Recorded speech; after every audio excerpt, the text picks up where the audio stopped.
Welcome to child lecture. இன்னைக்கு நம்ம ஏன் ஓஷனோட வாட்டர் எப்பவுமே சால்ட்டியா இருக்குன்னு பார்க்கலாம்.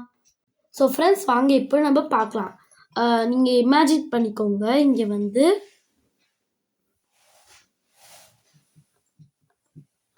சன் இருக்குதுன்னு, இங்க ரிவர் போகுதுன்னு இமேஜின் பண்ணிக்கோங்க.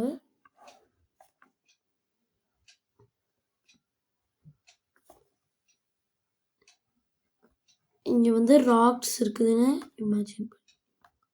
இமேஜின் பண்ணிக்கோங்க. இங்க சாயில் ஃப்ரெண்ட்ஸ்.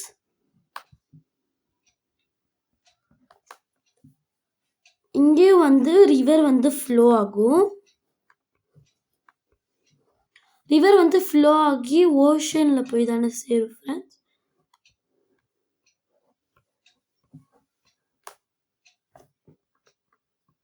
இது ஓஷன், இது ரிவர்.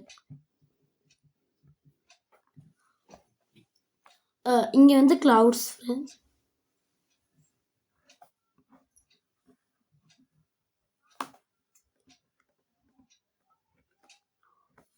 இப்போ சன்னு ஹீட் கொடுக்கும். ஹீட் கொடுக்கும் போது ரிவர்ல போற தண்ணி எவாப்ரேட் ஆகும், மேலே போகும். இப்போ கிளவுட்ஸ்ல இருந்து ரெயின் வருமா ஃப்ரெண்ட்ஸ். இப்போ உங்களுக்கே தெரியும், எர்த் ஃபுல்லா ஏர் இருக்கும். ஏர்ல கார்பன் டை ஆக்சைடு இருக்கும். இதான் ரெயின் வாட்டர்.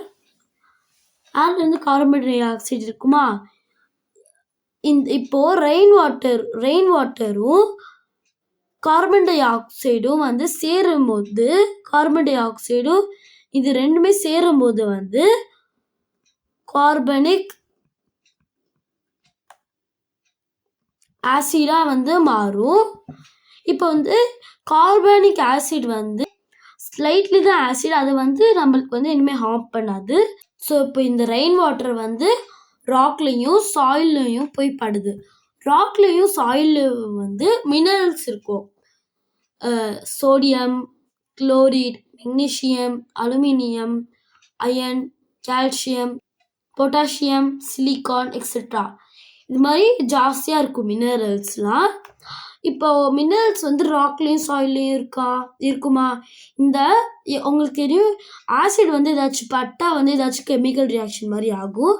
அப்படிதான் இது கார்பனிக் ஆசிட் ராக்லையும் சாயிலையும் பட்டா என்ன ஆகும்னா, இந்த மினரல்ஸ் எடுத்துக்கிட்டு இதெல்லாம் ஃப்ளோ ஆகுமா, தண்ணி ஃப்ளோ ஆகி ரிவர்ல போய் சேருது. அந்த தண்ணியில மினரல்ஸ் இருக்கும். இப்போ ரிவர்ல மினரல்ஸ் இருக்குது. இது எல்லாமே ஓஷனுக்கு போய் சேரும். ஓஷன்ல போய் சேரும் போது இங்க லிவிங் ஆர்கானிசம்ஸ்லாம் இருக்குமா ஓஷன்ல. இப்போ லிவிங் ஆர்கானிசம் இந்த மினரல்ஸ் எல்லாமே எடுத்துக்கும். ஆனா சோடியம், குளோரைட், மெக்னீசியம் இது மூணுமே பட்டுதான் லிவிங் ஆர்கானிசம் எடுத்துக்காது. சால்ட் NaCl சொல்லுவாங்க. Na சோடியம், Clனா குளோரைட். சோடியமும் குளோரைடும் சேரும் போது தான் NaCl வரும். இது MgCl2. Mgனா மெக்னீசியம், Clனா குளோரைட். இது ரெண்டுமே சேரும் போது MgCl2 வரும். இதுனா சால்ட். NaClனாலும் சால்ட். இப்போ லிவிங் ஆர்கானிசம் இது NaCl சோடியம், குளோரைட், மெக்னீசியம் எடுக்காதா, அது விட்டுரும். அது எல்லாமே ஓஷன்ல போய் சேரும் போது சால்ட்டா மாறுது. இன்னொரு ஒன்று ரீசன் இருக்குது. இங்க ஓஷனோட சர்ஃபேஸ் இருக்குதா, சர்ஃபேஸ்ல ஒரு ஹோல்ஸ் இருக்கும். அந்த ஹோல்ஸ் ஓஷனோட வாட்டர் போயிட்டு வரும். அந்த போயிட்டு வரும்போது ஒரு ஹோல்ஸ்குள்ள ஒரு கெமிக்கல் ரியாக்ஷன் ஆகும். அதனால கூட ஓஷன்ல சால்ட் இருக்குது. நீங்க கேட்கலாம், சன்னு ஹீட் கொடுத்து எவாப்ரேட் ஆகும்போது வாட்டர் போகும்ல, அப்போ சால்ட்டு கூட தானே போகும்னு கேட்கலாம்.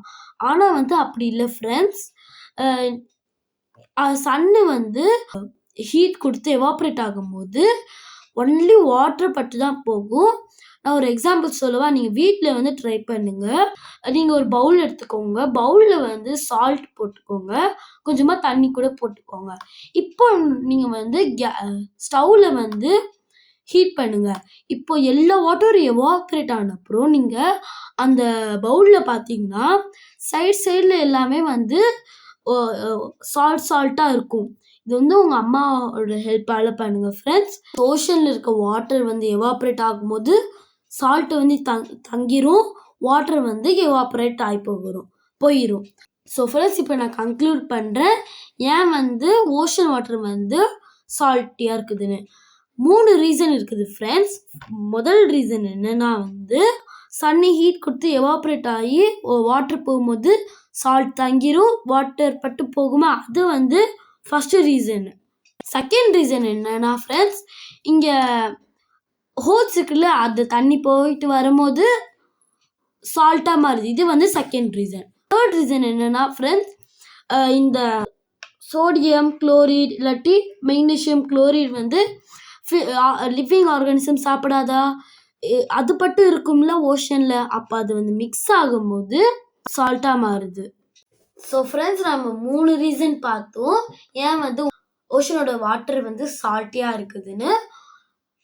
இன்னைக்கு இவ்வளோ போதும் ஃப்ரெண்ட்ஸ். நெக்ஸ்ட் வீடியோவில் பார்க்கலாம். உங்களுக்கு இந்த வீடியோ பிடிச்சிருந்தா லைக் பண்ணுங்கள், ஷேர் பண்ணுங்கள், சப்ஸ்கிரைப் பண்ணுங்கள். பாய்.